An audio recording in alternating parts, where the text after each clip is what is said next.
Channel of Vadodara.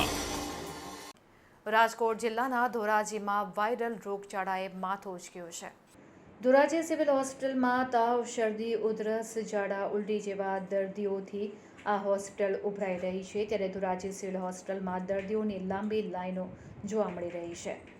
300 દર્દીઓની OPD હાલ 700એ પહોંચી છે। ત્યારે દરરોજ 700 જેટલા દર્દીઓની ઓપીડી નોંધાઈ રહી છે। શહેરમાં પાણીજન્ય અને વાયરલ રોગચાળાએ માથું ઉંચક્યું છે। ધોરાજી સિવિલ હોસ્પિટલમાં 4 MBBS ડૉક્ટરની જગ્યાએ હાલ માત્ર એક જ MBBS ડૉક્ટર ધોરાજી સિવિલ હોસ્પિટલમાં દર્દીઓની સારવાર કરી રહ્યા છે। ત્યારે અપૂરતા નર્સિંગ સ્ટાફને કારણે અને ફક્ત એક ડૉક્ટરને કારણે દર્દીઓ હેરાન પરેશાન થઈ રહ્યા છે।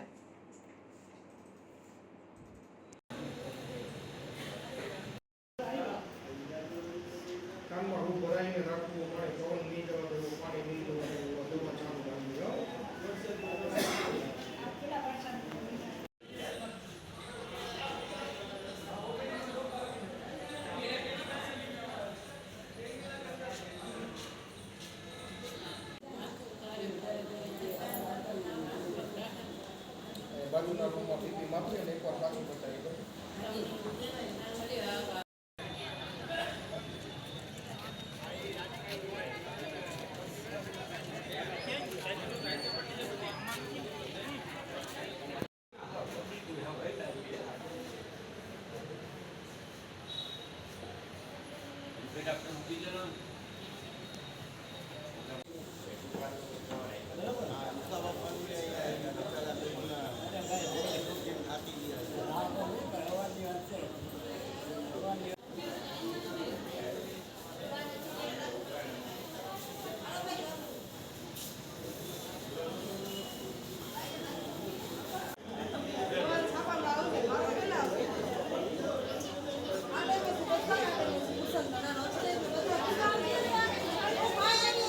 હું ડૉક્ટર વેસેટિયન SDS ધોરાજી ખાતે અધિક્ષક તરીકે ફરજ બજાવું છું।